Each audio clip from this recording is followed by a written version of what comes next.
That's big with 2 G's. I'm going to repeat that. That's big with 2 G's.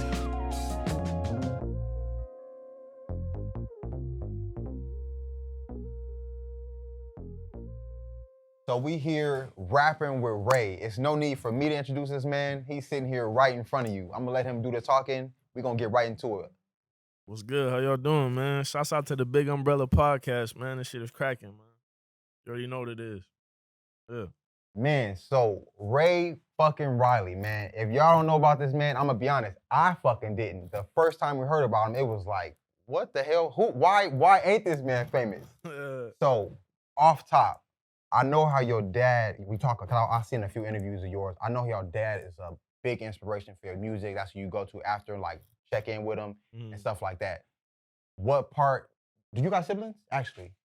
I have a sister. Uh-huh. Yeah. She's older than you or younger than you? She's older than me. She's 7 years older than me. Her name Felicia. So you was the baby brother? I was the baby, man. Okay. She was always, she was taking care of me when my mom wasn't there. Well, obviously at work and stuff. Right.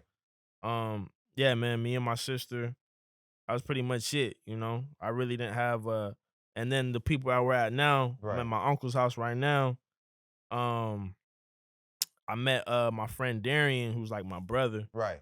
We met when we was like 5 years old. So he became like my brother. We're friends. We're not blood, but it's like, you know what I'm saying? I know so exactly what you're talking about. That's kind of how it was, man. So I always felt like, and another guy in there, my homie Kevin, he's like my brother too. So it's like, that was really the people that I had with me. That's your core group. And I always say to myself, it's like, you don't need a whole bunch of people to be in your little group. Like, I got a core, man. That's what you need. You know what I'm saying? You can fuck with a whole bunch of people, but that solid group is like, these are people I know, if anything, I'm going to hit you and I know you're going to be there for me. That's how it is, man. My circle is small, man, but, it's been the same people since I was like 5 years old, man. So, like, I don't call too many people friends, but those people, like, you know what I'm saying? Like you said, I could call, you know what I mean? Whenever anything's going down, I hit them up. So they always gonna be there. So shit. And with you being born and raised out here in San Diego, I know you was born in Chula Vista, right? And end up moving to the Inland Empire. Yeah. How long was you out here in Chula Vista? So I was out here until I was about like 8 or 9. And then I moved to a small town in the IE called Temecula. Okay, I'm and familiar. I was, you know what I'm saying? Yeah. So then I was raised in some, like, all like my what's that word? The adolescent. All my adolescent years, I was raised in Temecula. So from 9 all the way until I was like, till now. So I'm 25. Well, I shouldn't say that because now, and then I went to school in LA. I went to Azusa Pacific. Shout out the class of 2019. Oh yeah, we're gonna definitely touch on that. I got you know that what I'm saying? In the book. Yeah. Yes, sir. But so I went there, went to high school, middle school, high school. And it's out there in Temecula. Temecula. Went to Chaparral High School. Shout out to the class of 2015. Hey, I'm familiar with Chaparral, you know what I'm saying? So I went there. I went to college in LA, and then I moved back home right after college.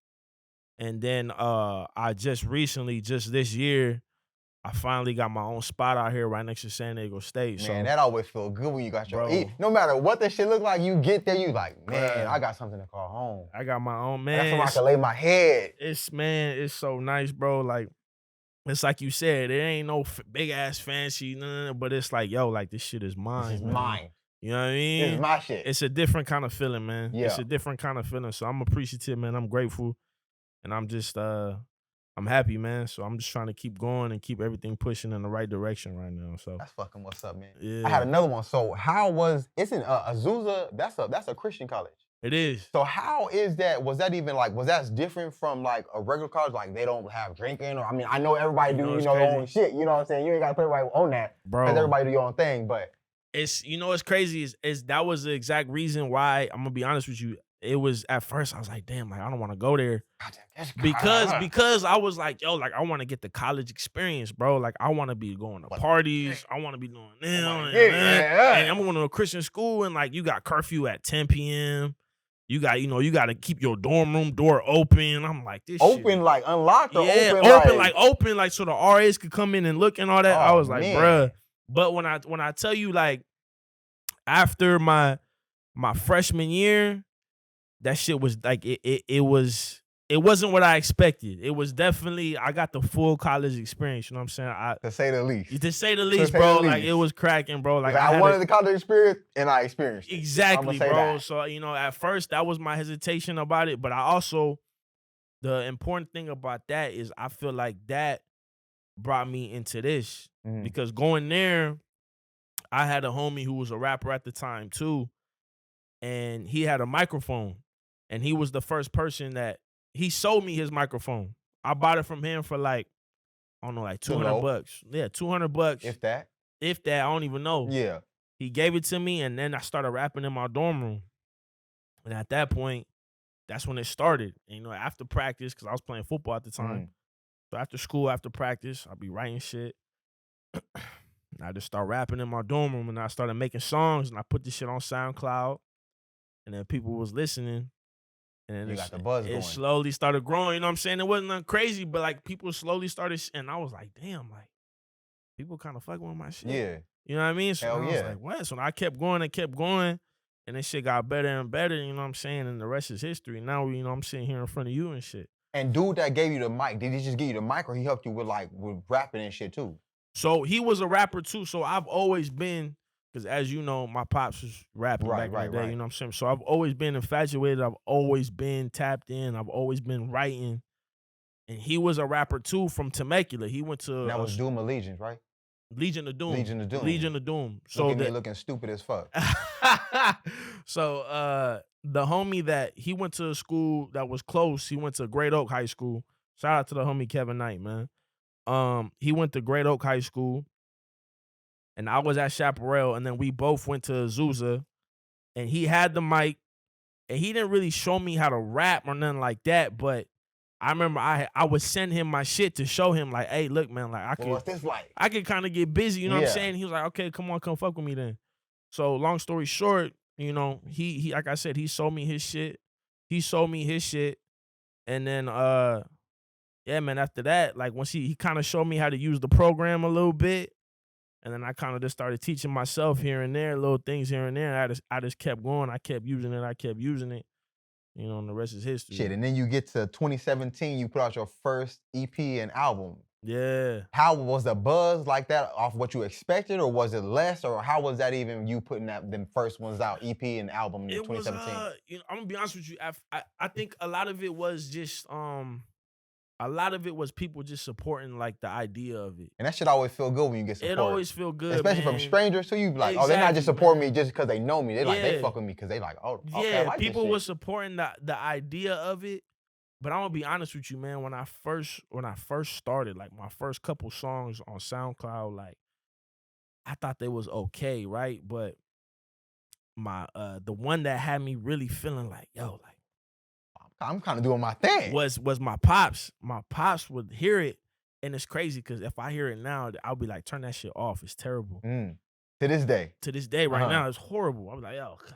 But he had me feeling like, yo, like this shit. This like, the one. He was lit off of it, and I was like, damn, like he believe in me like that? You know what I'm saying? So at that point, like coming from somebody who already did it, you like, right? Oh, okay, you know what I'm saying? And so at that point, I was like, fuck, man, like. It had me feeling a certain type of way, walking around with a certain type of confidence. But if I got hear my chest out, you know what I'm saying? Yeah, I'm walking with my chest out. And then so it starts like people start catching on and they start listening to it and they start fucking with it. So then it starts becoming more and more of a thing. And don't that feel good when you doing your thing and you starting to see other people catch on? Because I mean, I know you doing your thing and you gonna just keep doing it, whether these motherfuckers catch on or not. Yeah, you gonna keep pushing because you know it's gonna hit. Right. You know what you about, and you know your talent. Yeah. But it just feel good when you're doing your shit and you like, oh shit, they starting to notice I'm doing my thing. That's always a good feeling. No, man, it's definitely a good feeling, man. It's like it's definitely a good feeling to see the work you putting in be appreciated. You know what I'm saying? But to that same point, like you said, it's like, look, man, you got to do this shit for the love of it. You know what I'm saying? Because if you doing this shit for validation from him and her, it ain't gonna work, bro, because that shit is gonna wear out. Like, you not always gonna, not every song you make, they gonna like. Everybody ain't gonna love you. Everybody ain't gonna love you. And you should know that off top. But one thing that I stand by and I'm gonna stay 10 toes on is, regardless of how you feel about me, regardless if you like my music or not, you can't deny that I'm a hustler though. You know what I'm saying? You've been at this shit. You look at the work that I put in, you look at the time that I put in, you look at the resume, you look at the hours I done put in, the work I put in, you can't deny that shit. Regardless if you like my music, regardless if you hearing it and you press skip, you don't fuck with it, you don't like me personally, whatever the fuck, but you can't look at me and say he don't work hard. Exactly. You know what I'm saying? So that's shit, like you said, you stand on that shit. It's like, I don't care what else you say. I'm fucking working. You know what I'm saying? That's my shit. That's what I stand by. Is like, listen, however you feel about me is how you feel. But you can't say I don't put in the work. Exactly. You know what I mean? And that's one thing that I stand on. So that's that's what I want to leave with. Is like, yo, that motherfucker work hard, man. That's some real shit to leave with, for real. Because that shit to look back on, that's longevity. Exactly. Because when you keep working hard, that's gonna pay off for you. You feel me? I feel like, and I personally feel like, man, if you keep going and you keep working, something bound to happen for you, bro. And as you know, things, even if it's little or big, you see like, oh shit, somebody reaching out. Oh, somebody noticed me. That's what I want to touch on. How the hell you get on Showtime at the Apollo? Bro, that shit. So that's New York, San Diego, Temecula, motherfucking. That shit. So that shit happened. I was 22. And at 22. I was 22. So I didn't even graduate college yet. I was still in school. I think it was like spring break or winter break. And you was already on your rapping shit. I was already on my rapping shit. It was winter break. You know, so I was just like kind of like I was 2 years in. You know, I put out an EP 2017. So it was like 2019. Yeah. So I had got on a radio show. Shout out to Jammin' 95.7. They got me on there. I did spit a couple bars, spit a 16, did a little freestyle. And they had a video of it.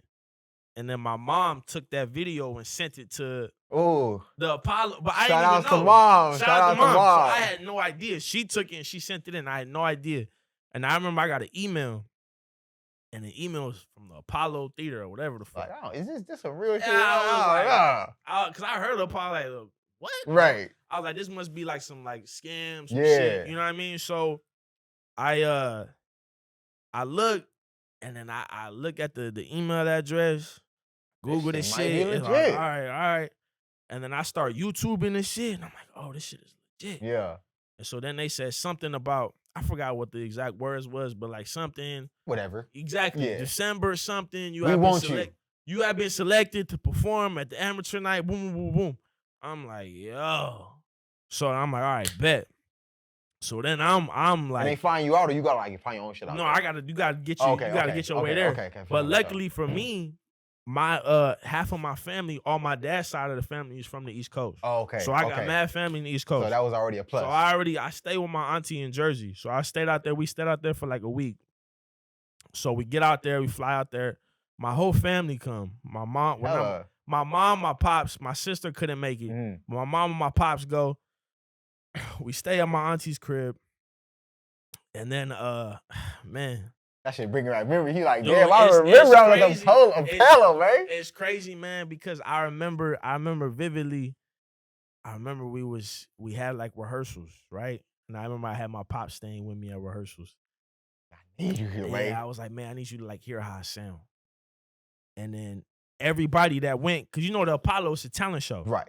You know what I'm saying? So it could be singers, dancers, everything, magicians, comedians, whatever. Right. Everybody that day was a singer. I'm like, fuck. God damn, that's already. So then I'm secretly hoping. I'm sitting in my chair like, I'm watching everybody go. I'm secretly hoping some of these people is bad. Of course. So that way I'm like, I ain't gonna be that bad. You know what I'm saying? So maybe they're booted more than me. Yeah. So I'm like, okay, like maybe one of these singers ain't that good. And so then all of them killing it, except for like one. And I'm like, oh, okay, like she ain't that good. She ain't that good, right? Like, okay, she ain't that good. Okay, cool. So I won't get like last place. Like, okay, like, because in my head, I'm thinking like, fuck, like back in the day, I forgot what show it was, but you remember when they used to have like rappers versus singers? Like, it's anytime a singer versus a rapper in a competition show, the singer, they gonna go with the singer because she doing her vocals up, down. It's like, it's just easy, bro. They're like, oh, she got talent. Exactly. It's easier when a rapper get on stage, boo, like, you know what I'm saying? So, like, oh, his shit was weak. It's like, anyway, fast forward, I remember me and my dad, we was eating, and then me and my dad walked out. I think we both went to the bathroom or something.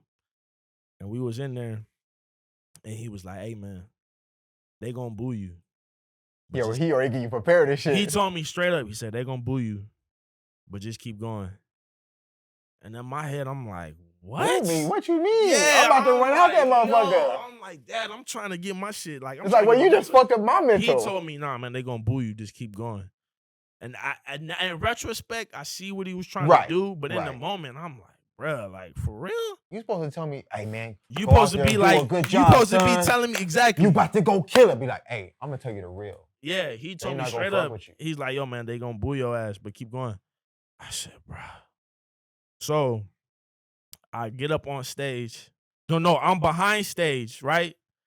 And then they got this dude called the Sandman, who is basically, because I didn't know that when they boo you, you could get pulled off stage too. That's a motherfucker like with the broom or That's a whatever. motherfucker like, that's kinda- boom your ass right, off right, stage. right. I didn't know that. I thought they only did that on TV. Yeah. So I'm like, okay, like, we not on TV. You know, They're not gonna do that. They're not gonna do that. And then right before I go on, they like, oh, by the way, this the Sandman. They got the music playing. If you get booed, he gonna kick you off stage. And this is right before I go on. So I got my phone in my ear, like trying to memorize my lyrics. I'm sitting there like, fuck. What song you did? I did. It's called. It's You- off the Listen to My Tape joint. It's Okay. called. It's called Chosen One. Okay, for sure. You know what I'm saying? So Yeah. I wrote it strictly for the Apollo. Yeah. And mind you, when I told you about that girl that couldn't sing, Yeah. she was 16. Okay. So you can't boo if they 17 and under. Oh. So then I'm like, damn. So she already went. So she was fine. So I'm like, fuck. So the girl that was sorry, she was good. Cause it no matter what, it's like And everybody else, y'all better not say nothing. y'all can't boo her because she's a Yeah. minor, she's a kid. So I'm like, fuck. At the time, like I said, I was 22. So I'm like, damn. And you got Sandman out there. And you got the shit. Sandman. I'm just nervous, man. Oh my God. It was like, I think there was like, they said it was a sold out show, so it was 1,500 people in the audience. Man, this is you back Mind then. you, this is me back then. Like I'm still just starting. Like don't nobody know who I Right, am. this ain't Ray Riley now. This is Ray Riley. Bro, Like, and I'm from San Diego. Like I'm all the way in Harlem, New York. Like, this is don't nobody, Ray. exactly. Don't nobody know who the fuck I am, bro. And so then I get up there. I remember they introduced me. And I remember I rubbed the tree stump, you know what I'm saying? Because back, they tell you gotta rub the tree stump. For good luck and shit. You know what I'm saying?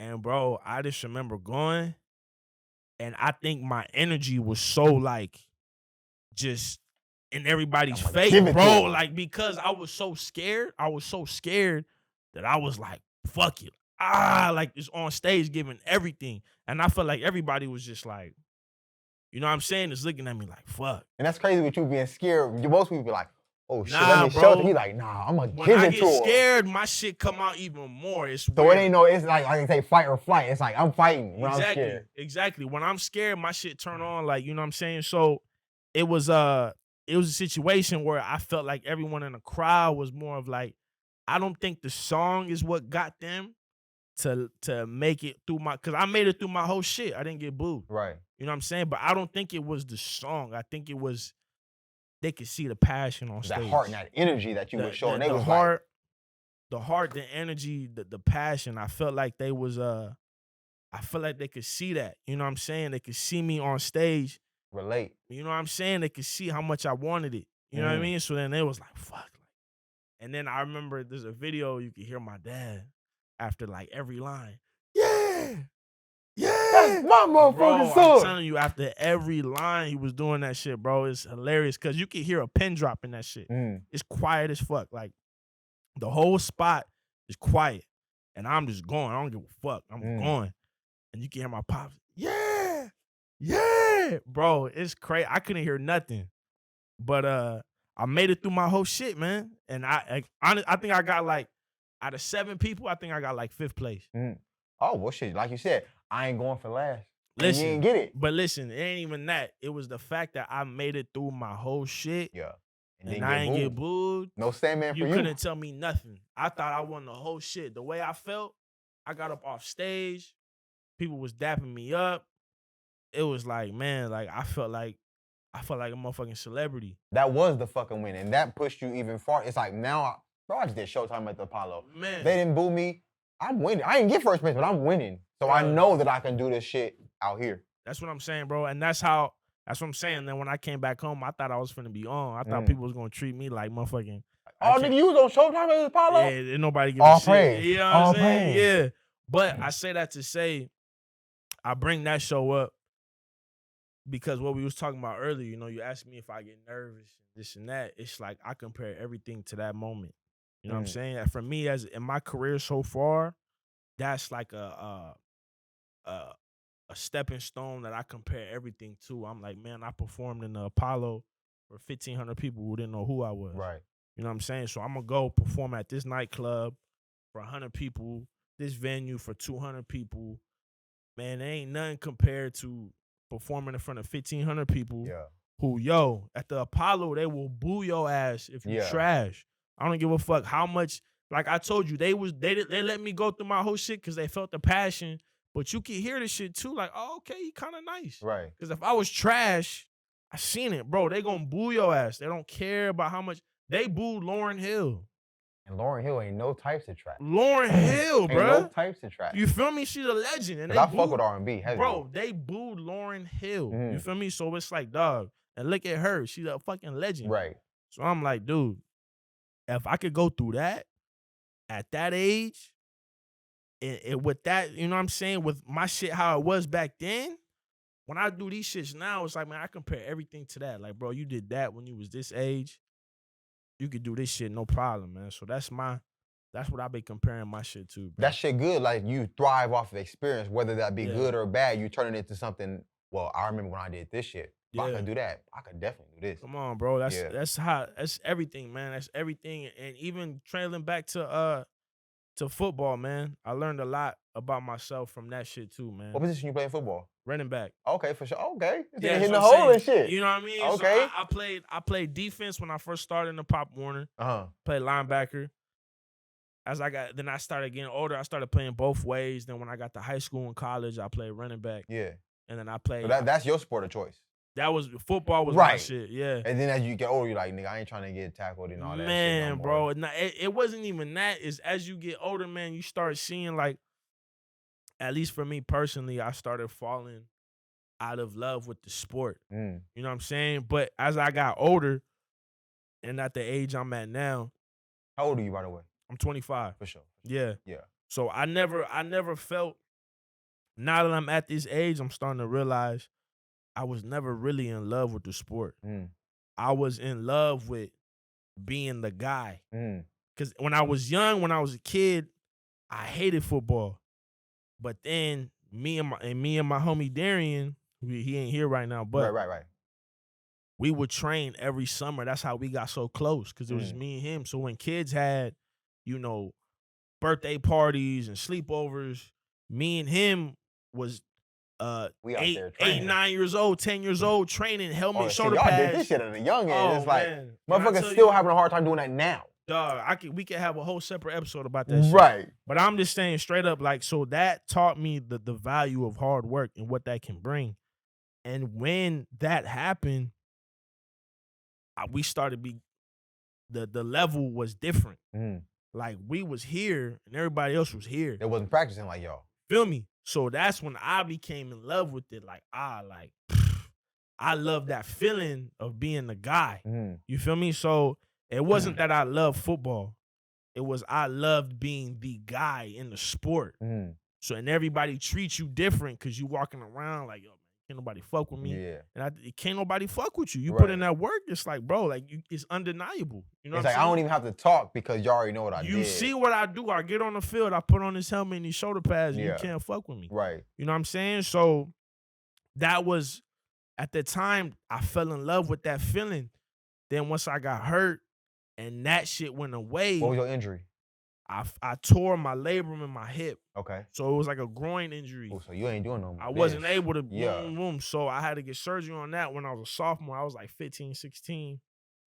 But that changed something in you mentally, like, cause now you're not the guy no more. Now all that work you put in is set back. Now you gotta start over. Yeah, now niggas not all like, hey man, you doing your thing. It's like, exactly. Now you got a couple like, hey man, you still doing your thing, but it's like, it ain't the same love when I was winning.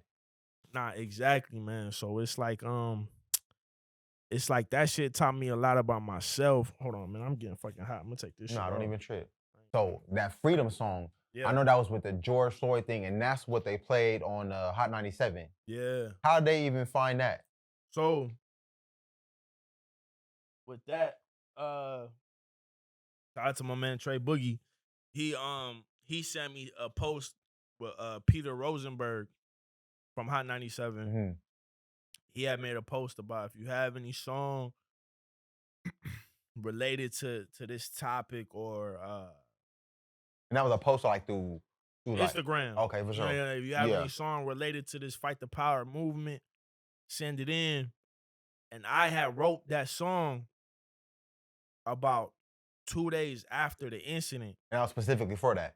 But yeah, no, but I'm saying it was before I even saw the Peter Rosenberg post, whatever. Like, Right. I already had the song out. But that incident happened with George Floyd, and then I wrote that song 2 days later, and then Trey Boogie sent it on Instagram. So then I sent it to Peter Rosenberg. Like, yo, check this out. And I hit a mad people on Instagram like, yo, hit his DM with this song. Hit his DM. That's another thing. You networking and people helping you out. Man, I was like, yo, hit his DM. And then like 30 minutes later, I remember I was at work. I was at Home Depot. I was about to say, where was you working at? I was at Home Depot. I remember I got a DM. I look, it said Peter Rosenberg. I was lit. I ran all the way to the motherfucking side. I quit. I was lit. I was like, Peter Rosenberg. I was like, oh, shit. So I look at my shit. It was like, yo, hit my email with this. Boom, boom, boom. Bro, he's like, yo, I'm going to play this shit tonight on Hot 97. Just like that? Bro, just like I was tripping. So, and this is through email? This is all through Instagram DM. For sure. I emailed him the song. Then after that, remember he told me he was going to play it like, I forgot when, like 12 p.m. Eastern time. So that's like 9 p.m. Right, time, some shit. I got off work at like, I think like 8:30. Some shit. I remember I ready. Zoomed home, bro. Like I hit the freeway. And it's on the radio. It was on the radio. I was zooming home, bro. I remember I was zooming home so fast. And I got home. And I remember I had the radio playing. I think I had it playing on my computer just because I didn't have the station on my car at the time or whatever. So I had it playing on my computer. And plus, that was some New York station, and you... New York station, you know what I'm saying? But the one thing I vividly remember is I still have the video on my phone. Oh, that's hella dope. I vividly remember my dad, when my dad was hearing this shit, and I have the audio of him hearing it. See, looking back, bro, Pops is there, like, all for that shit. Pops been there since day one. Yeah. Pops is the reason why I do this shit. Yeah. Bro. But, yeah, that shit, I vividly remember that. And I remember hearing, because my auntie had called him and she recorded the conversation. Yeah. And I remember him just yelling on the phone, that's my son. Yeah. You know what I'm saying? Hella. So that to me was like, that's another thing to add to the resume. You know what I'm saying? It's like, look, man, like the Apollo, and you get on Hot 97, you feel me? Like, and this is you, not like you. This is California. It's like they playing you over here. They playing me on the East Coast. They fuck with me in New York. You know what I'm saying? This in New York, they take like that's where rap started. And they like, yo, we don't fuck with the West Coast. Really even like that anyway, bro. So back in them days, really. All that does for me, man, is it at the time, is it just validated what I was doing. You know what I'm saying? Because like when you're doing this shit long enough, you know, with anything you do, you start running into self-doubt. You know what I'm saying? So now like, it's like, man, should I keep going? You feel me? Like, damn, like, am I even nice? I go back at Home Depot? Exactly, bro. Like, am I as nice as I think I am? Like, maybe I'm just wasting my time. Like, why am I driving to LA again? This 3-hour drive. What am I doing? But then when shit like that happens, and it always seems to happen at the time when you feel like, fuck, like, I need to quit. You feel me? For some reason, for me, it's always like, damn, bro, like, what am I doing? And then it'd be like the next day, you get some shit like that. That's what I'm doing. You know what I mean? And it's like, boom, like, another example of that was I felt the same way, just how I said, like, man, this shit, bro, what am I doing? The next day, I get an email from Sway in the morning.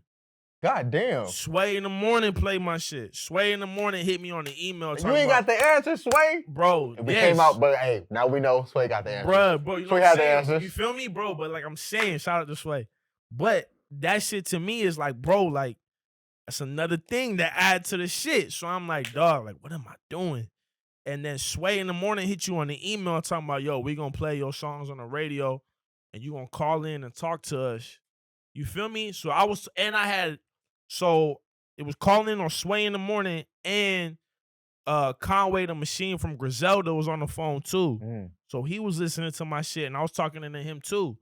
But the reason why I'm saying that is because it's like, bro, like, it's validation. You feel me? Like, even though, and that was like you said, that was when you was like, bro, what am I doing? And then it's like, God is like, let me show you. Bow. And it's like, yo, like, and it happens whenever I'm feeling like, fuck. It'd be like within that time frame, something happens to remind you, like, look, you on the right path, bro. Just keep going. Keep going, keep going, keep going. And you start seeing shit like that happen, and it's like, okay, like, I'm pushing the right buttons. I'm doing something right. You know, my path might be a little bit longer than other people's, but and everybody's ain't the same. It's everybody ain't the same. Exactly. You feel me? So it's like, some people pop overnight.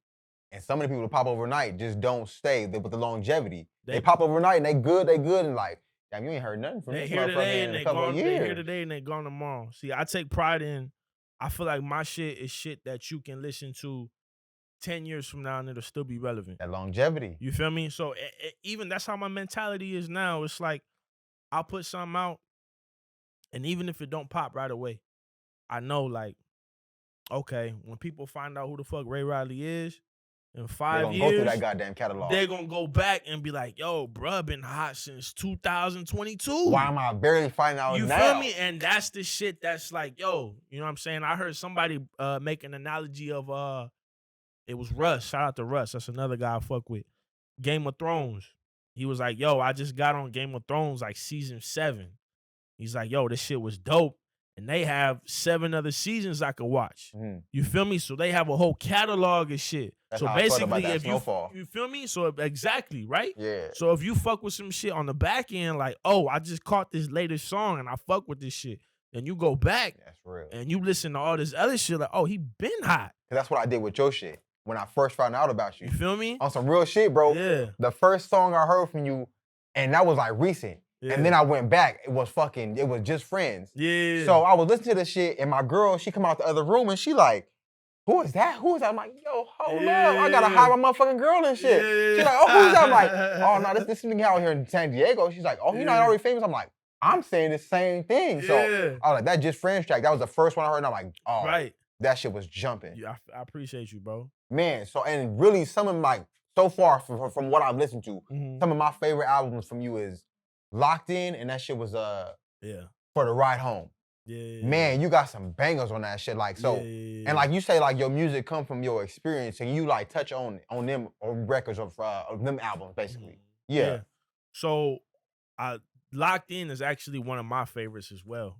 That one really, that one is like the title is self-explanatory, man. It's just I was locked in, bro. Like I'm focused. I'm ready for this shit, man. I'm just zoned in.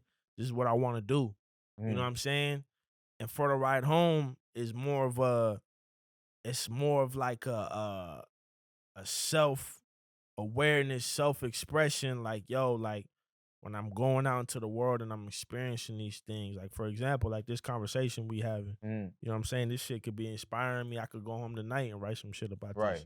You know what I'm saying? Like this is exactly how experiences, bro. Going out and seeing my sister and her family and how they doing. You out here in Daygo too? She's in Temecula. Oh, okay, for sure. So she's where her husband, her 2 beautiful kids, my niece and my nephew. She, you know what I'm saying? She's doing her thing. She's doing well. And I'm like, man, I see that.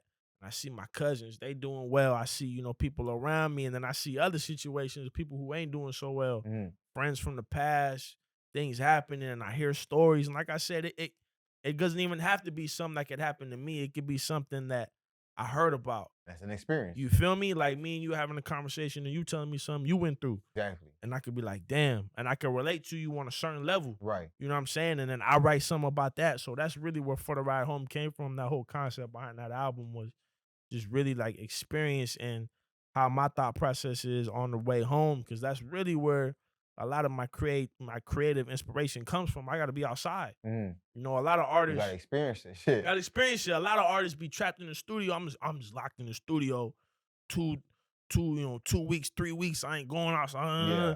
I can't do that. Yeah. You know Where what I'm the saying? I inspiration come gotta from. be I gotta be outside, bro. I gotta go here. I gotta go see this. I gotta go do that.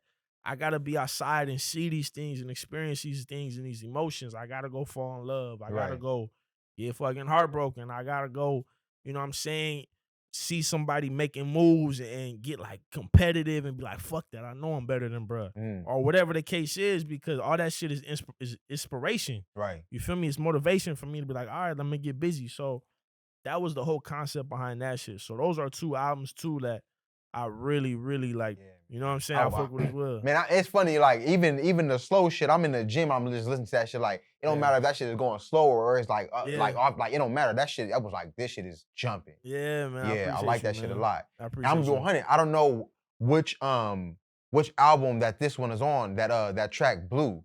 Yeah, I don't even know if we're touching that shit, but that shit, man, like It's that, locked in, yeah. I was listening to that shit just Yeah. back to back. Just, I don't even know. Like, that shit, like, that was dope. Yeah. Who was the woman even singing on that? So that actually was a part of the beat. So that I got that beat off of YouTube. I have no idea who the woman is on that Yeah, shit. I that have no shit was idea. jumping. But the track Blue is actually about my baby cousin who passed away. Rest in peace to my cousin Addison.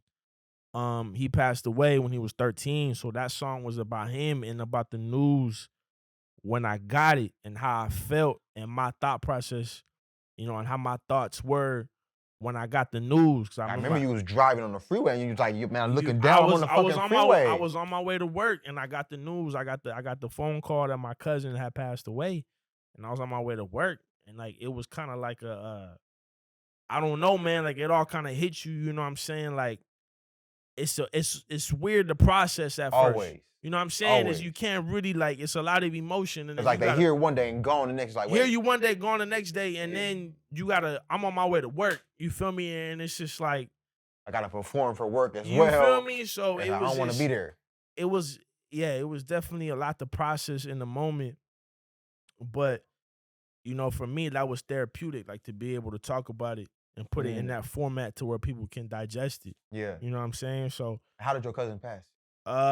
he passed away. So my cousin had my cousin with special needs. Mm. He passed away. He had something going on with his heart. Mm. So he passed away. He was with my auntie. It was I don't want to get into it too much, No, but I feel you on that. yeah. But I mean, you know, it was one of those things, man, where it was just it wasn't like it was out of nowhere. You feel Them me? be the worst shit, because you be like, wait, I didn't even, that was going on. It happened from there to there. It's like, that'd be the worst shit. You feel me? Exactly. So it was very unexpected. So none of us expected it. It happened out of nowhere. It was something crazy. It was definitely a crazy experience, but I just remember like getting that phone call and like those emotions. Like it's just a lot at once. Yeah. You know what I'm saying? The process. 100. So once I got to sit down and kind of process it and now write out how I felt. Like I said, it's always therapeutic to write out how you feel, man. Just at least for me personally, you know, that's another reason why I love this music shit so much is I'm able to, however I'm feeling, I'm able to write it out and express it and deliver it so everybody else can digest it too. And low-key, that kind of bring me to the next thing I want to talk about, because I know, especially as men don't really talk about like mental health. Yeah. And not even mental health just on that song Blue, just with you, life period. What even keep you going and being like, you know what, I'm going through this shit right now, but I got to keep on going. Because that might help people who always think like, man, this shit ain't worth it. Like when I'm in their life or whatever type shit, because mental health, that shit, sometimes that's even bigger than you being physically fit, because mental health is major. So yeah. I almost like want to touch on that almost like when I do this with everybody, because like I want to know from your point of view, like how do you even keep on going with all the shit you got to go through and then continue to be an artist and this and a family, like, you know, this other shit to you than just an artist. Yeah, I feel like it's all one and the same, man. You know, I don't feel like it's like, oh, I think the thing with me is it's not like, oh, it's Ray Riley, you know, it's Ray and then it's Ray Riley. You feel me? It's I'm the artist and the person is the same. One. It's one. It's Mhm. not like I'm like my name, my stage name, people ask me, what's your name? Ray Riley. Mhm. Okay, what's your rapper name, your stage name? Mm. Ray Riley. 'Cause I even asked you the same thing. I was like, that shit sound like that go together like, oh damn. That's my name. It's like, but I ain't front. It's like I'm not Ray Riley on stage, and when I get home, I'm Ray. It's like, no, And I'm no, motherfucking Ray I'm Riley. the- I'm 100%. always I'm the same dude, whether I'm sitting here talking to you, whether I'm rapping on the microphone, I'm on stage, I'm the same person. So for me, I'm not pretending to be something I'm not. You go back and you listen to every song I ever made, every record I ever made. There's nothing of me pretending to be gang banging, shooting people up. I ain't lived that life. I ain't rapping that shit. Mm. And somebody that taught me that was that man, my pops. He Yeah, told me- I heard one of your other interviews. You said when you was first starting off, you was like rapping about like shit like Right. that, and your dad was like, "But you not on that." When I shit. first started, that's And he how I like, was "You know doing. I was what? talking about You I'm right." stabbing. I got the fofo and the da-da-da. Yeah. And they're like, dude, you don't do none of that shit. What do you Like, you rap? know Why what? you You rapping right. like that? You don't live none of that. You didn't come from none of that.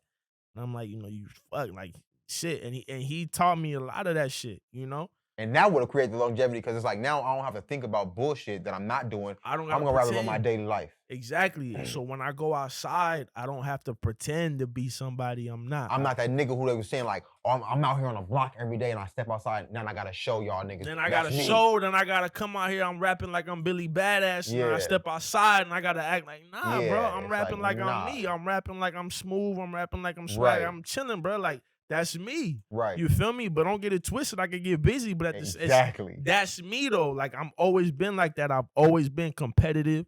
I've never been afraid of competition. Mm. I've always, since I was a little kid. Yeah. You feel me? So I've I know always you've been doing it since you was 9. Bruh, I've always been like that from football, from sports to rap, everything. You know what I'm saying? So that's something I take pride in is my stage name is my real name because there's no difference to me. So to answer your question, how do I handle it all? I feel like it's all one and the same. I feel like it's all me being an artist is just me being myself. Mm-hmm. You know what I'm saying? It's not like, oh, that's me and then it's the artist me. It's not, man. I'm this, everything is one and the same. Mm-hmm. You feel me? So when I'm doing this shit, it's all therapeutic for me, but it's all me. It's not like I have to tap into one mode and a different mode. Like, nah, man, you know what I'm saying? This is Ray Riley. Like, it's who I am, bro. Like, I'm an artist. I'm human. Like, this is what I do. It's how I express myself. So in a way, it kind of help you when you're going through that shit, because it's like now I even got some more content to give y'all to let y'all know, like, yo, this is the type of shit I'm going through right now. Life experience. Yeah. For the ride home. Yeah. You feel me? That's For just sure. everything. I experience shit. I write about it, put it out. People, either you like it or you don't. Yeah. Either you press play, you press skip. It's all good. It Exactly. At the I'm end of still the day, making my shit. At the end of the day, I'm doing it because I love it. Yeah. You know what I'm saying? All this really is, bro, is I'm just such a fan of hip hop music that I decided to make some hip hop music. Look at you now. Look at, you know what I'm saying? Now I'm sitting here talking to you. Exactly. You feel me? So it's like I'm just a fan and I wanted to make some shit that I like to hear. That's all I do. Yeah. I make music that I like to listen to. And that's what you're supposed to do, because it's like, at the end of the day, when you look back, you doing this shit, like, this is based off of you. It's like, how I'm Man. gonna represent myself at the end of the day. And I think what a lot of artists, and at least what I've seen with my own eyes, is other artists, up and coming artists, they get trapped in this. Keep that shit twisted. They get it twisted in this sense of this person is bubbling and hot. I gotta be like him. So I gotta sound like this dude. You know what I'm don't. saying? Like when the Migos came out, everyone wanted to sound like the Migos. You feel me? Like, you guys are not, that shit worked for them. That's not gonna work for you. Right. You know what I'm saying? So and that's the same kind of cycle that was happening. And you know, that's another thing. My pops tell me, hey man, like, you can't be doing that shit. You gotta stick to you, stick to your sound. You know? And now it's turned into a situation where now it's like I feel like I'm starting to find myself and find my sound.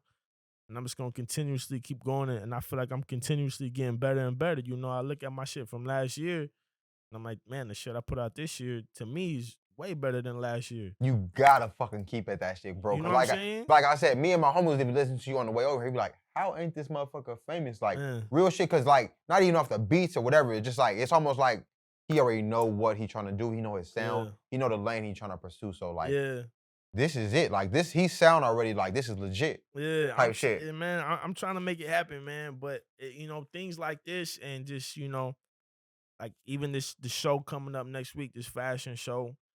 It's like I said, all these things are validation for me that I'm on the right path. I'm doing what I'm supposed to be doing. And I'm not gonna sit here and lie to you like, oh man, like I boom, boom, boom, like I'm straight. Like, nah, there's some days where I'm like, fuck, man, this shit is not popping how I want it to pop. But I know it's never gonna be on your time. Right. You know what I'm saying? Like I seen a clip, 50 Cent was my first favorite rapper ever. I remember him, I seen a clip of him saying things never happen on your time when you want them to happen. Right. You know what I'm saying? Like, if you would have talked to me 5 years ago when I first started rapping, I would have thought I should be in this position right now. Like, man, I should be on the radio. I should be boom, boom, boom. I should be at the Apollo. I'm like that. But if I go listen to my shit, I'm like, bro, you was not. Shit, I wasn't like that. You wasn't ready yet. Now, I feel see. Me? But if I go, I guarantee you, 5 years from now, I'll look back at this shit I'm making now like, damn, bro, like you wasn't ready yet. Right. You feel me? And now I'm in a different position. So you climbing and maintaining. You climb, maintain. You feel me? Climb and maintain. It's everything. It doesn't happen on your time, but it's gonna happen when it's supposed to happen. And that's when you're ready for it to happen. You know, like I feel like I'm ready for it now. But I might, I feel like God knows, like, you ain't ready for it yet. God did. You feel me? Yeah. God, you know what I'm saying? So that you ain't ready for it now, bro. But I'm telling you, like, it's going to happen. I'm going to bless you when you're ready. Exactly. So all I got to do is I'm going to keep working, keep staying, you know what I'm saying? Stay grinding, keep working, keep my head down, stay hungry, you know what I'm saying? Stay competitive, stay creative, and just keep going, bro. Like, that's really what it is at the end of the day. That's fucking what's up. You know what How the hell did they find out? Because I was watching this shit, and I believed, correct me if I'm wrong, how the hell they find out about you in Canada? I heard that interview with the dude who was doing with you and I think he said from Canada or some shit. It was like some, Oh, I know what you're talking about. Yeah, was they from Canada? Because he said, we always bumping your stuff here in Canada, and he said, anytime you reach out to me, I know that shit was, I don't know if it was like 4 years ago or 2 years. Nah, man, that was, that's funny as hell. I forgot about that shit. Yeah. It was like some radio show, right? Yeah. So it had like audio of you. I think you might have called in or some shit, and he was talking on the phone or some shit. That was, how did that come about, man? I'm gonna be honest with you. No, and if you forget some shit, like, that was old, nigga. That one, it was a minute ago. They must have thought you was Drake. They was like, this nigga must have been Drake or something. Did we got Drake on the line, bro? Bruh, I forgot how that was. That's crazy, because I remember that night you mentioned it. I forgot how that one came about. I know it was through social media somehow. And I know he said it was through, don't let me fuck his name, but it was Trey, what's his name? Trey Boogie. There you go. I think he said y'all linked through that type shit. I think, once again, Trey Boogie, he's the one that hooked me up with. He sent me the post from Rosenberg. Oh, so it was another goddamn post. Yes, no, I'm saying so he's the one that sent me the post from Rosenberg, from Peter Rosenberg, Trey Boogie, and then I think Trey Boogie ended up somehow he knew them and he sent a post from them. I forgot how that shit came about, but shout out to Trey Boogie, man. He linked me up with them, but that was I remember that now. Yeah, we talk. Now you talking about you like, oh damn, bro, I remember that shit. That shit, I remember, because I remember it was like it was a quick joint. I remember that shit, yeah, man. But yeah. Shout out to Trey Boogie, man. Yo, I also wanted to touch on that barber. Was the barbershop joint, was that the one that first got you like your buzz out here in San Diego? So the barbershop joint, that one, it's crazy because that one actually caught on TikTok like crazy. That one, I mean, at least for me, like, I know people definitions of virals, you know what I'm saying? Right. Millions and millions. Right. Like, for me, that shit had like, I think it got like 700 videos on TikTok. So for me, that shit is crazy. But nah, man, I just put that shit out. So the story behind that was I would get my hair cut in Temecula at this barbershop called Rico's. And I was getting my cut there. As soon as I moved there, I started getting my cut there. So from when I was What made you even go to them? My pops. Oh, for sure. We moved out there when like I said, when I was 8 or 9. And then as soon as we got out there, I started going to Rico's. And I would go there damn near the whole time I was out there. So from when I was 9 all the way till I was 20, or from when I was 9 all the way till I was like heavy. You know what I'm saying? I was out there for a minute. You feel me? So They was I started rapping. Then they were filming some kind of show. And they asked me, and I was like, yo, would you want to write a theme song for the barbershop? Mm. I was like, hell yeah. Like at How that long point, did it even take you to like make that shit for them? oh man, it probably took me like to write the song. Yeah. Probably like an hour. Damn. Yeah, man. You was on that. They was like, yo, you want a song for the barbershop? Yeah, bro. I want it. I was on it. They asked me if I want to do it. I was like, oh, bet, I got you. I went home, boom, boom, recorded it, sent it to my pops. He was like, yo, this shit is cracking. Mm. Like, okay, cool. And that's another validation. You're like, oh. He's like, oh, this Pops shit is already cracking. gave me the you know what I'm proof. saying? He said, okay, it's cracking. I remember I was nervous because I went to the barbershop. Next time I went, like, all right, man, fuck. Like, I'm in the barbershop. Like, y'all ready to hear it? Everybody's like, yeah, boy, plug it in. Damn, I plug in my phone. So Thomas the Apollo all over, You nigga. know what I'm saying? But in a barbershop, it's like one of them shits. It's like, fuck, man. All right, like, I'm looking around. I plug my shit in, and I start playing it, and I see everybody, you know what I'm saying? They ain't really doing it. They just cutting. And I slowly start seeing people bobbing their head. A Okay. little bit, and I'm like, ah, shit. Cool, man. All right.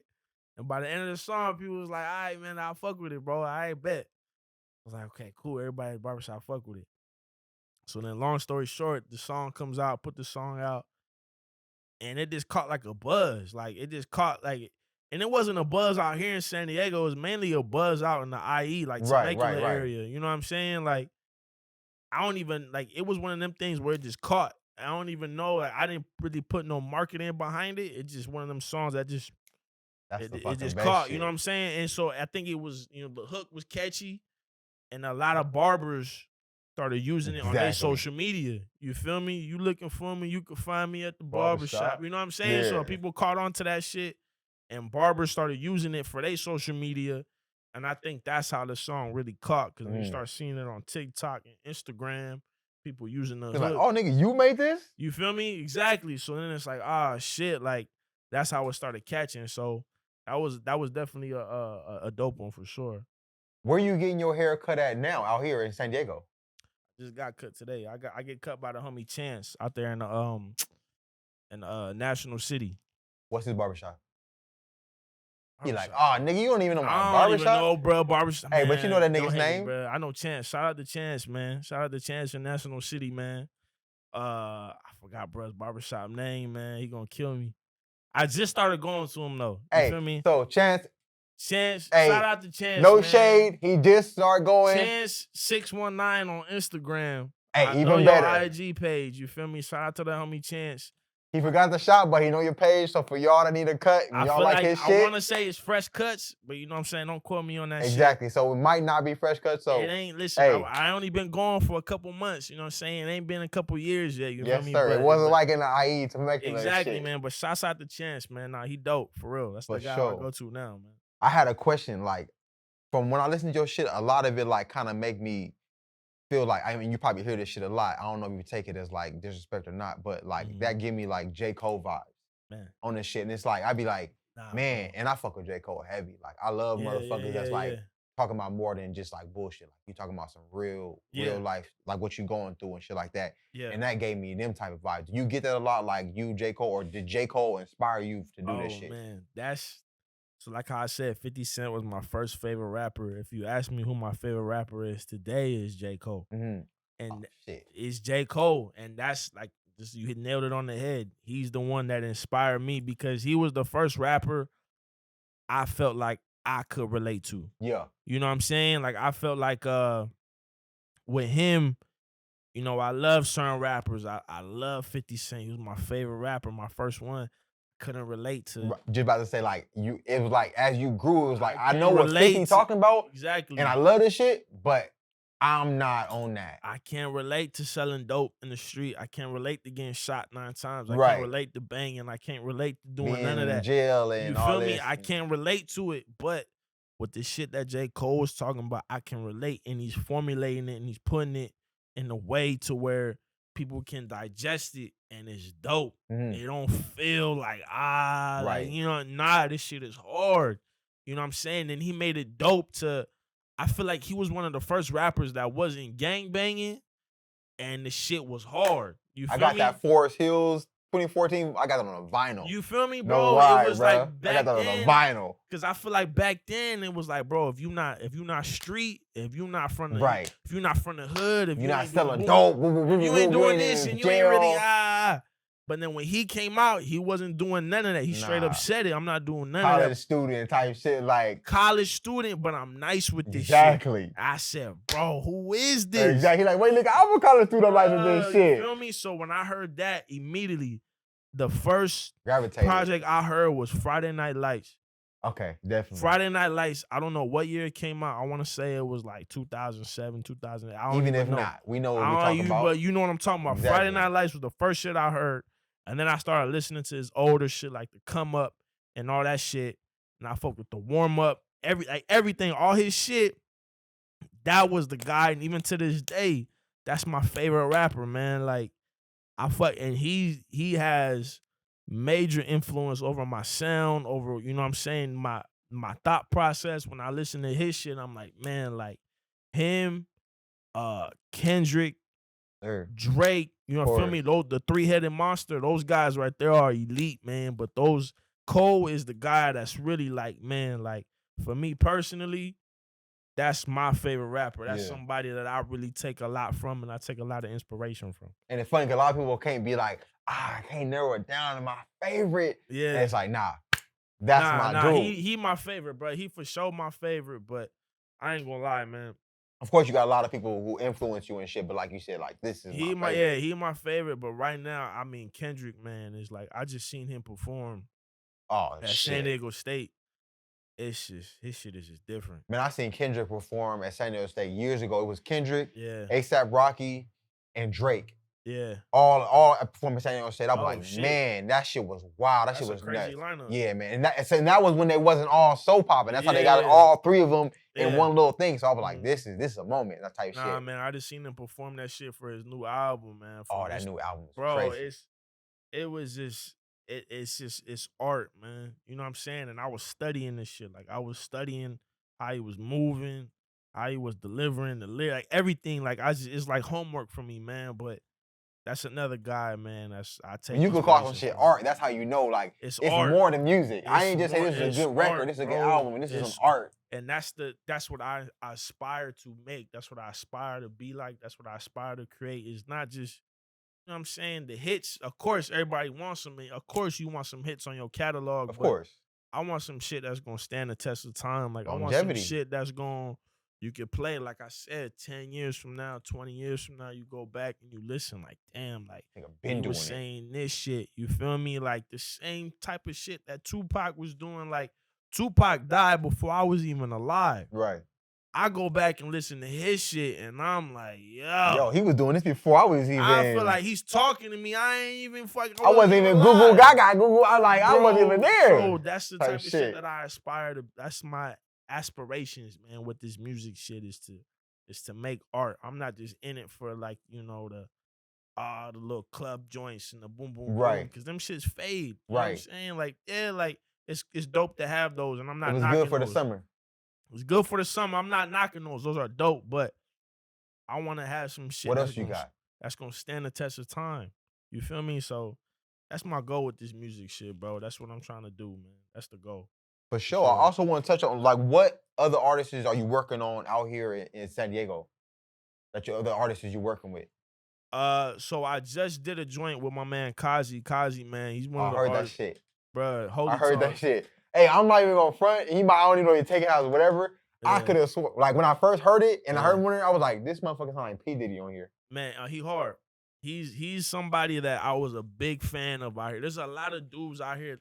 There's so many talented artists in the San Diego area, man. And I want to cut you off. I don't even know if I'm supposed to put that out there. I already got in touch with him as well. We're supposed to get something together as well. Put something together. You got to, man.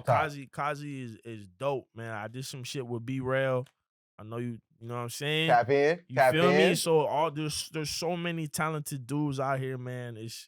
I'm a fan of a lot of these guys, bro. There's a lot of guys I haven't worked with yet, but I want to, man. You know what I'm saying? It's I could go on for days and days, man. But it's, you know, that's one guy out here that I really respect. You know what I'm saying? I really respect it. Kazi man. Kazi man. Shout out to my man Kazi man, bro. He's dope. Holy Talk. Y'all better go stream that shit. You feel Yes, me? sir. I On fucking all heard that platforms, shit. You know what I'm saying? Yeah. Shout out to Kazi.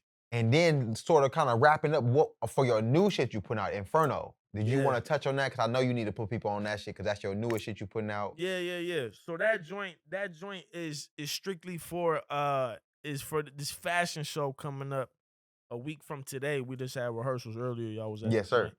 It's for this fashion show. So my man Nate putting together this fashion show, and he reached out to me and he was like, "Yo, man, like, you know, I seen you perform. I peeped your catalog, your music, and I want you to put together something for this fashion show. I want you to put together a song for it." I was like, bet, like, say less. You know what I'm saying? Like, I ain't never did no fashion show before. This is another avenue I haven't experienced yet, but this is dope. You know what I'm saying? Like, not too many artists are in this position Exactly. where they're performing at a fashion show. You Yeah. feel me? And I just think back to like, damn, like I was really making music in my dorm room for like 5 people. And now look And at now this I'm shit. at a motherfucking fashion show. Like, bro, it's crazy, man. But he reached out to me about it. And the theme of this line is Inferno. So I was like, all right, bet. So that's the story behind the title. Right. And you know, he kind of just broke down to me with his thoughts about, you know, the theme and the fashion show and kind of what he wants the overall concept to be like. And so that's what we came up with.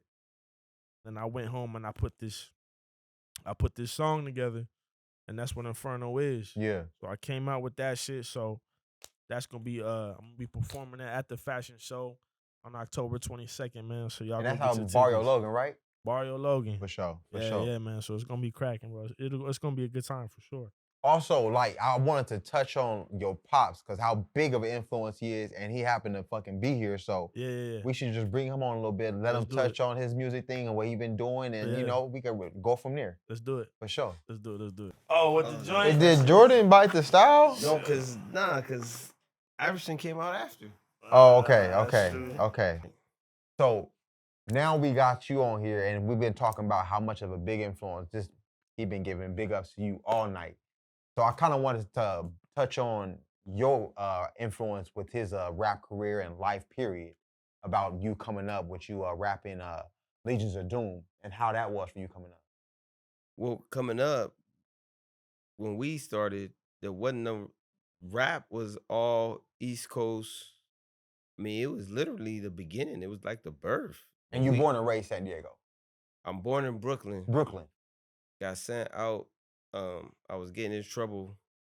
Happens. So they sent me to live with my cousin in Hawaii. Okay. And that was just a little quick stay. It was like a little vacation. Yeah, like a year and a half. And his dad was military. So they shipped him to Daygo. Okay. Oh. And I've been here ever since. Right. So, you know, I go back home. I go see family Of course. back home. But, you know, I'm in Cali now, so it is what it is. Exactly. It is what it is. Where they say it ain't where you from, it's where you at. You know what I mean? And it's where you at. Yeah. It's where you've been at for a minute now. Daygo, yeah. So, you know, coming from Brooklyn, you know, it was you know, Sugar Hill, Super Rhyme, Melly Mel, all that. Coming to the West Coast, we started when I met Rob and them, we started breakdancing. But I was always a rapper. But I would breakdance. You do your thing? Yeah. And that was the birth, man. It was Run DMC, Houdini. And you was out there when this was all happening. No, but you know, I lived and died with Run DMC. Those were my idols. Right. You know what I mean? So when we got into rap, we sounded like, when you first start, you always sound like your idols, people you look up to. Cause you like, this is what I'm trying to get to. I'm trying to get to that. So I wanted to be Run from Run DMC. So that's how, you know, I was rapping. And then we won some type of contest. We went and we joined some contest and we won. And a lot of people was coming up telling us how good we were. Yeah. But they was like, but y'all, I mean, somebody got to represent San Diego. Mm. And we looked at each other and we was like, yeah, man. And from there, everything was now we started to do, it was all about Daygo. LOD. LOD. And we was the first ones to wear the Daygo brown and wear the San Diego and to rep San Diego. And we started to find ourselves now. Now we started to understand, yeah, we know you love all this hip hop that you've been growing up and listening to, but you gotta do you. What we gonna do for our city that we in now? We gotta put our city up now. And we gotta have our own sound. We can't sound like nobody else. They like, why they here in San Diego, but they sound like they over here on the East Coast? Why Run DMC out here in San Diego? If you listen to a lot of our early music, the influence of Run DMC, Public Enemy, and you'll hear it in our music. Because that's what we was listening to. Right, exactly. So, but then as we go on, you start to hear, okay, there's different. That's another sound. This is a different sound. This is different. And now they talking about San Diego. And so we once we found our groove and we hit, things just took off. Yeah. I mean, we really blew up, man. And I told Ray, it was like being ghetto superstars. Like we good in our hood. In the hood. Right. Couldn't go nowhere without signing an autograph or whatever. Because we was on the radio, we was performing for anybody, opening act for anybody and everybody at the time that was the hottest. So they know that if they perform even opening act, these locals, they gonna come out. It was 2 Live Crew. When they was fighting the government and at the height of their stardom, right? We were the opening act at their concert. That's definitely something to look back on. Cypress Hill. Remember when Cypress Hill was the shit? Yeah. We was the opening act for the concert. And it's like for y'all to do that. Yeah, man. They called us up I told him we chilling in B Real's bedroom. He's listening to songs that I haven't even put out yet, asking Rob, like, who's this? That's our shit. He's like, yo, y'all gotta put this out now. You know what I mean? So it was like real. We was messing, touching. We was about to be the next whatever. And then, things went bad. Rob and them, went to jail. And these are Rob and them, these are other parts of your other group for you. Yeah, there was 4 of us. For sure. Yeah. And Rob was the oldest. So, and so fast forward, Ray starts rapping. Now, I'm listening and I'm watching, and in my mind I'm saying, he pretty nice, but I ain't gonna tell him. I ain't gonna tell you that. I need you to work a little harder. Cause I know you're nice now, but I need you to graduate. Exactly. So he'll show me something. Like, you all right? He showed me something. You cool? And I tell him, it's all right. And I could see he'll get frustrated. You know my shit tight, Dad. Come on now. I'm gonna go back to the lab, and he's gonna come back, and then I would hear it, and then I would be like, okay, but then I still ain't gonna give it up to him, right? And that's this scene. I just want you to work harder. He just kept going and going and going and going, and then all of a sudden, he brought me something. I can't deny. I said I can't even deny. I can't deny this. I'm sorry. I'm sorry. I try to like be as high. Like signed it. This and the said, one. Yo, hey. My son got something. This is special. Was it the barbershop one or was it the one for the Apollo? Or was something one for the Apollo. Okay. Now, when I pulled his mother to the side and I said, I'm gonna explain something to you. I know you're not gonna really understand, but I'm trying to get you to understand what's going on here. It's different. I said, when I used to write rhymes, it would take me like a week to write a song. And wrote an hour. Like that. I would talk, we would have a conversation. Because my thing with him is, you got to keep it 100.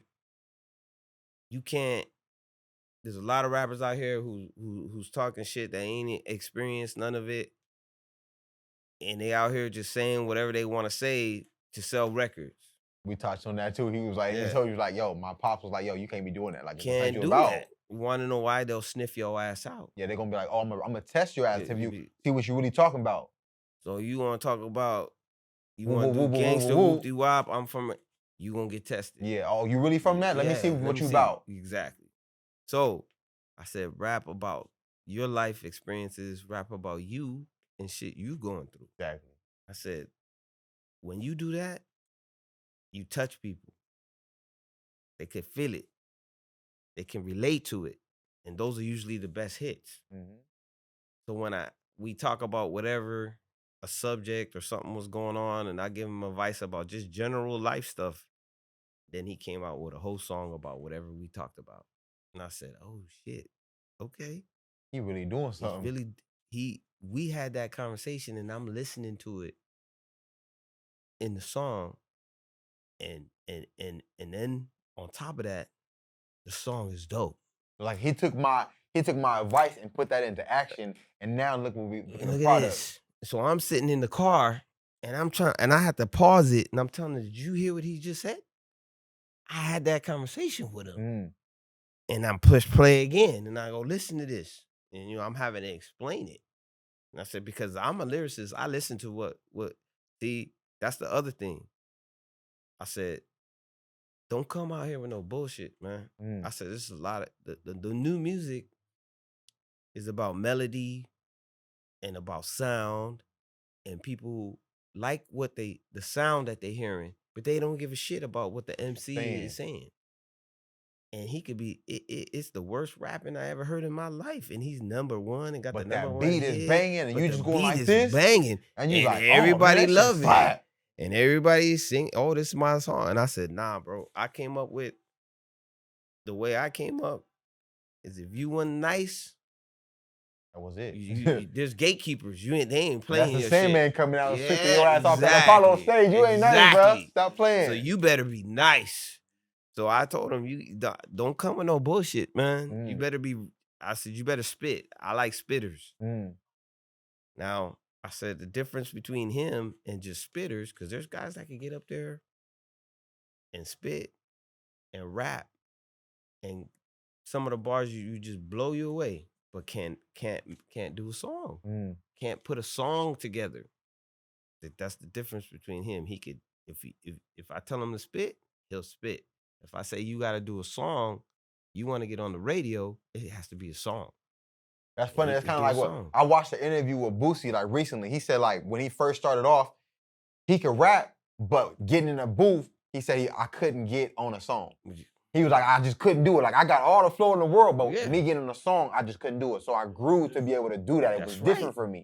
So when you just touched on it, I'm like, that just brought me back to the interview I just saw Boosie. It's real. South. Yeah. Because you could rap, you could get up there and give 16, 18 bars, but if we're all at a show and you on stage, it ain't just and you just rapping, and you rapping, I said, watch the crowd. Yeah. I make them watch. We'll go see some people perform, and I go, watch the crowd.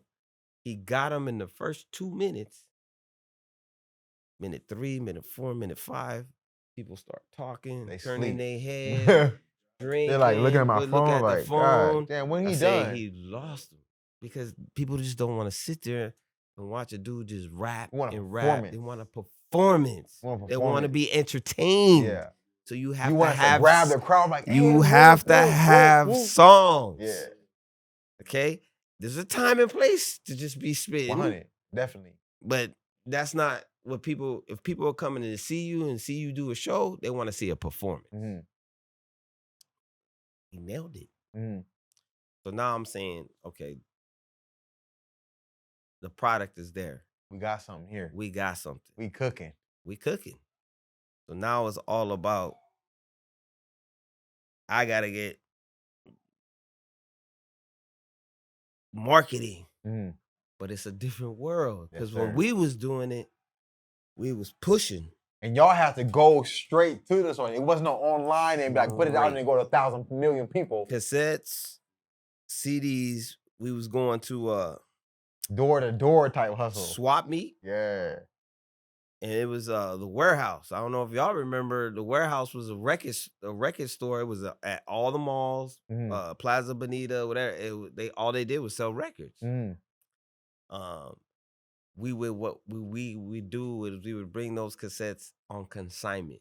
Meaning, and that even make you think of how tough the hustle was back then. We got 50 cassettes. We gonna bring it to the warehouse, 50 cassettes to the warehouse, and then we come back in a week, and whatever they sold out of the 50, they would give us the money for it. Right.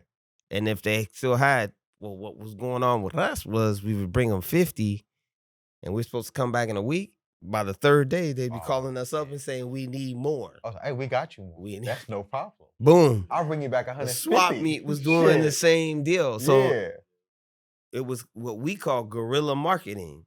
We would have all the homies in the hood come on over to Rob's house. Everybody was barbecuing, whatever.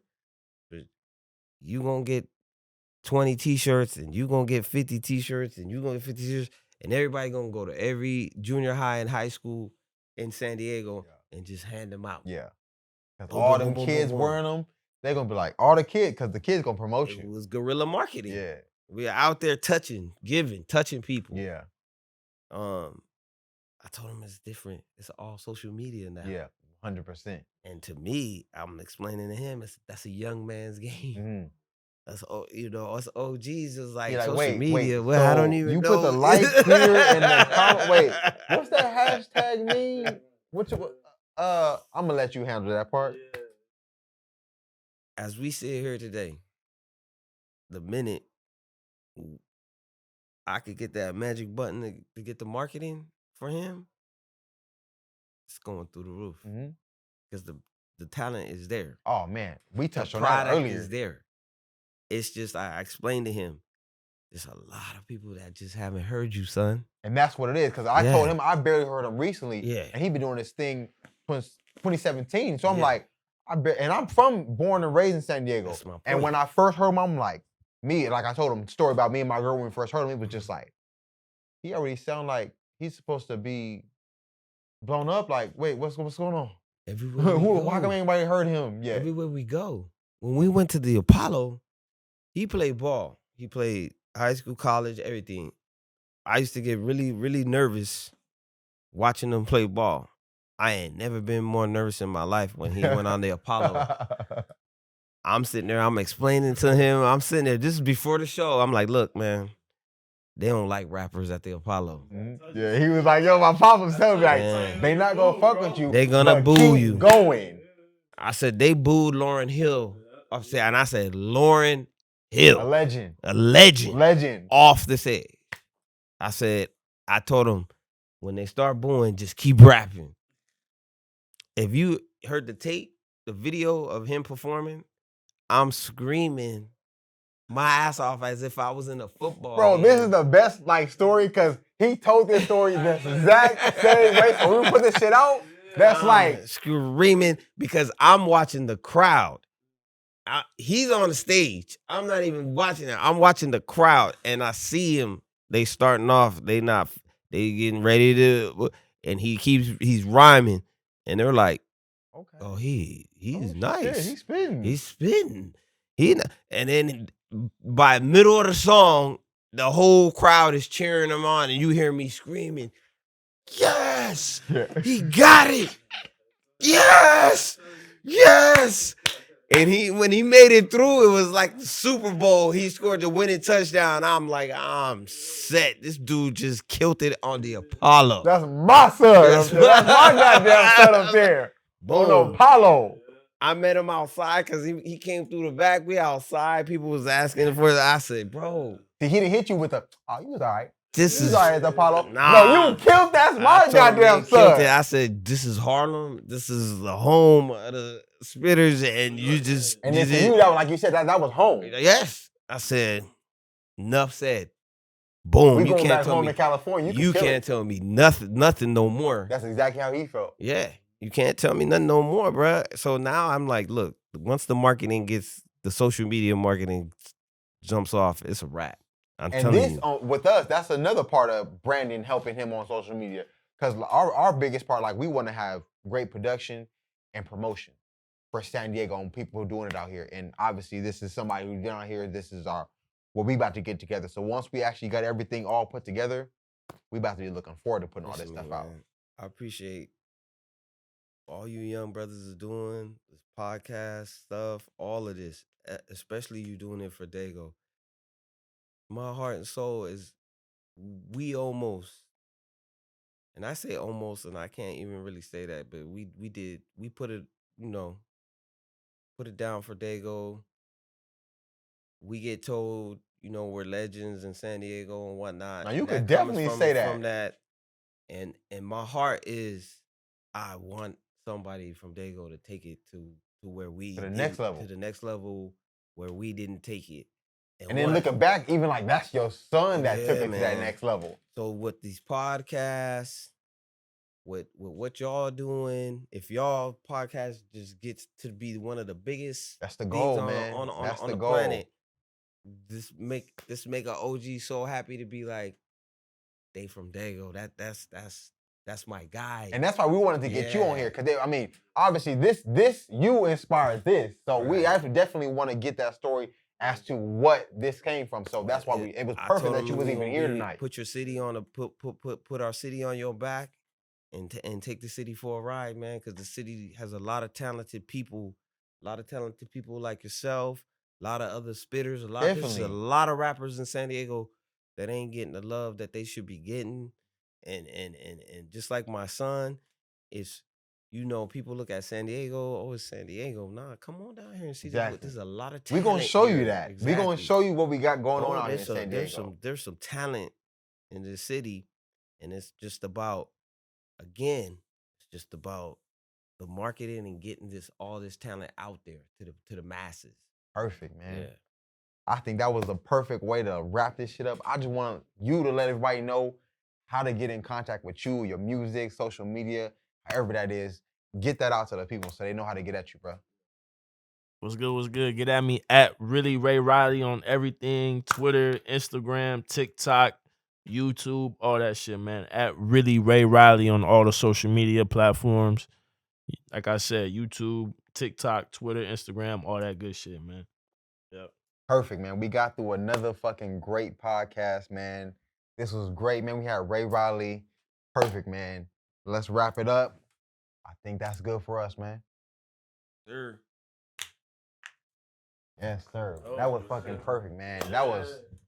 I appreciate the fuck out you, man. Yeah, absolutely, man. I appreciate you, bro. Man, I'm so glad you came on here, man. I thank you, bro. I appreciate you, man. Real talk. Yes, sir.